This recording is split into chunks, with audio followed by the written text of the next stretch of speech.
The economy and inflation ate Joe Biden's presidency alive, and now it is eating Donald Trump's presidency alive. I mean, just take a look here. Net approval rating on the economy. You go back to this point in the Joe Biden presidency, he was 19 points underwater. You go into Donald Trump's presidency, hey, he started off in the positive territory at plus 6 points. But down he goes, down the slide into the ocean he goes, negative 20 points. Donald Trump is actually in slightly worse position right now in the economy than Joe Biden was in this presidency. And of course, Joe Biden, as I said at the top, the economy ate his presidency alive. And right now, it is eating Donald Trump's presidency alive. What's up, everybody? Major retired Patriot Ojeda here, and the dollar is crashing, gold is spiking, and unemployment is at the highest rate it's been in a decade. One of the best economies under Joe Biden to a floundering failure under Donald Trump. The run-up in precious metals has gotten added rocket fuel since President Trump announced his widespread tariffs back in April. This week alone, he's threatened new levies on Canadian and South Korean imports. A possible government shutdown is looming. The Senate has until midnight this Friday to pass the $1.3 trillion spending package to fund the government. Senate Democrats are now saying they will not vote to fund the Department of Homeland Security without restrictions for immigration enforcement, which could torpedo the entire bill. The U.S. government is the biggest reason that gold is at a new all-time record high. The dollar today, the dollar index is at a 4-year low. Against the Swiss franc, the U.S. dollar is at an all-time record low today. Consumer confidence just plunged to a 12-year low. And as you said, gold is at an all-time record high.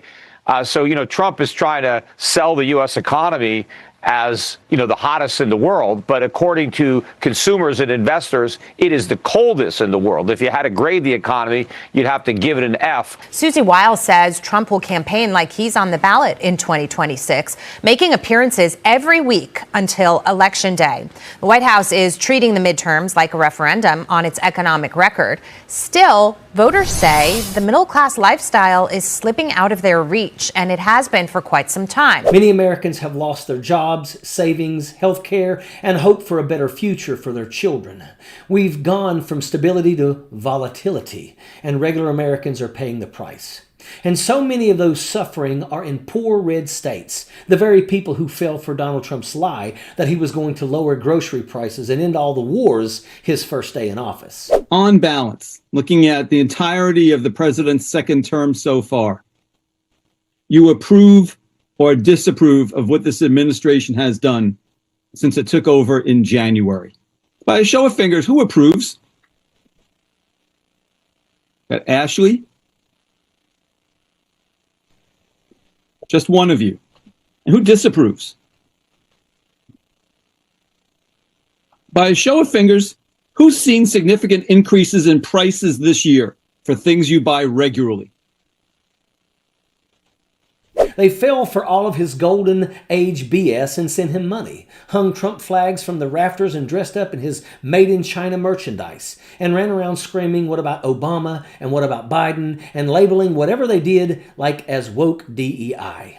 It's dumbfounding how conservative MAGA men are so submissive to male authority figures like Trump, even though he continues to break his promises and let them down. It's almost like they've somehow used to being let down and disappointed and are okay with it. If ignorance, entitled arrogance, cigarette smoke, and body odor were a cologne, these folks are wearing it. We just got good numbers on durable goods. We've had pretty solid numbers. I mean, granted, consumer sentiment is very iffy depending on the month.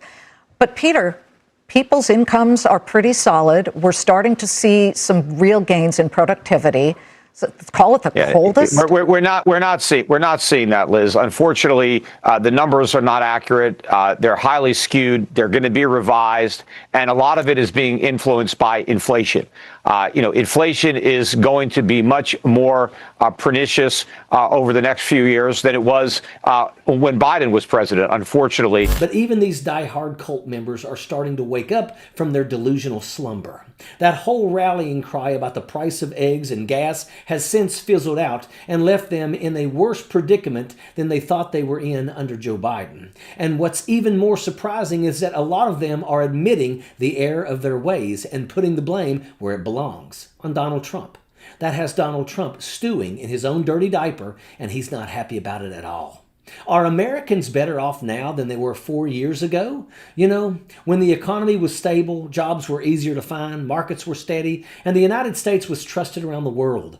Well, according to economists and the latest polling, the answer is a resounding no. And while Donald Trump is out here tooting his own horn, telling us we're entered some so-called golden age, the truth has been laid bare. His approval ratings are in the gutter, Americans are watching their 401ks sink, and the value of a dollar slide. And the economy is wobbling. And one of the biggest red flags is being completely overlooked. Gold. Because economists have been very clear about this. When gold spikes like this, it's not celebration, it's a confidence, it's flight. It's a huge red flag. When gold and silver surge while the dollar falters, it's a signal that people are running from instability, an emergency warning that something is very wrong underneath the surface. That's the part too many people are missing. And that's what makes this all kind of suspicious, is this. Remember a few months ago, Donald Trump casually joked about going with Elon Musk to Fort Knox to check whether all the gold was still there? Now, I'm not accusing anyone of anything, but when gold is screaming danger, when confidence of the dollar is cracking, and when leaders start making jokes about the nation's gold reserves, it raises a question. Is Trump planning a gold heist? Because Trump has a habit of letting things slip. He brags, he boasts, he circles the damage he causes, like an arsonist returning to the scene of a fire, taking pictures and giving interviews. And when you put all of this together, crashing confidence in the dollar, soaring gold prices, collapsing approval ratings, and reckless delusional talk, it doesn't sound like a golden age. It sounds like a warning that we all need to address before it's too late.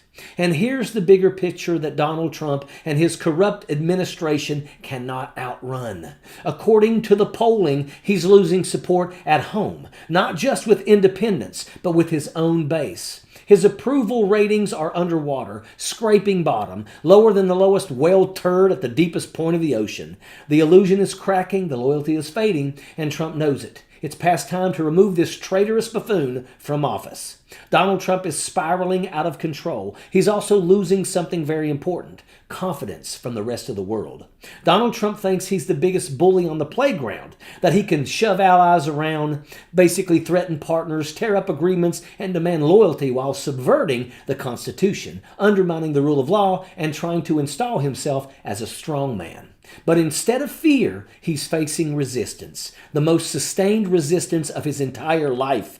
Here at home, Americans have had enough. The killings of Renee Nicole Good and Alex Preddy in Minneapolis lit a fuse on top of years of cruelty, chaos, and economic pain.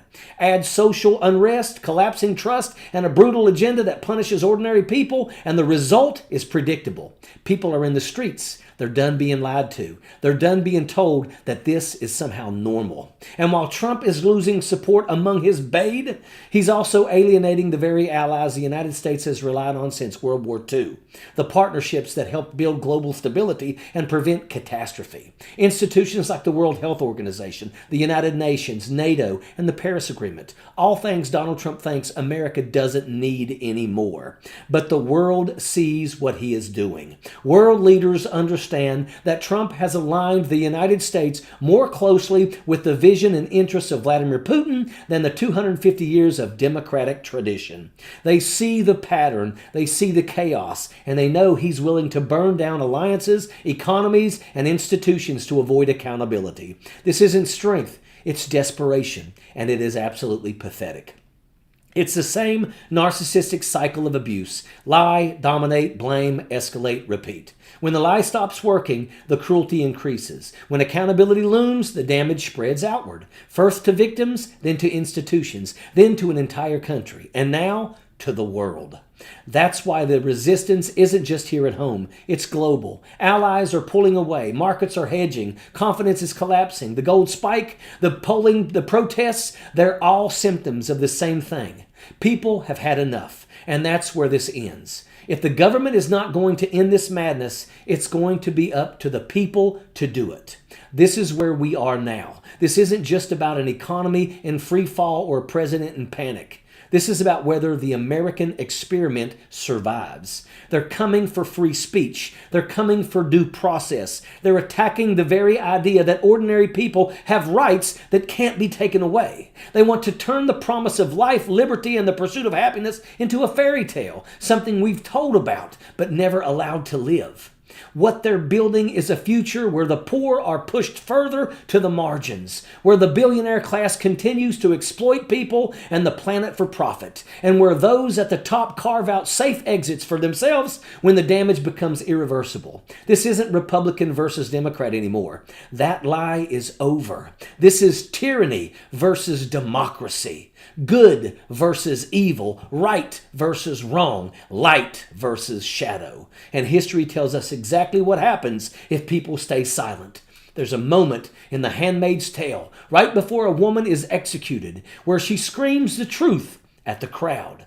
Rise up, fight for your rights. Don't let the bastards grind you down.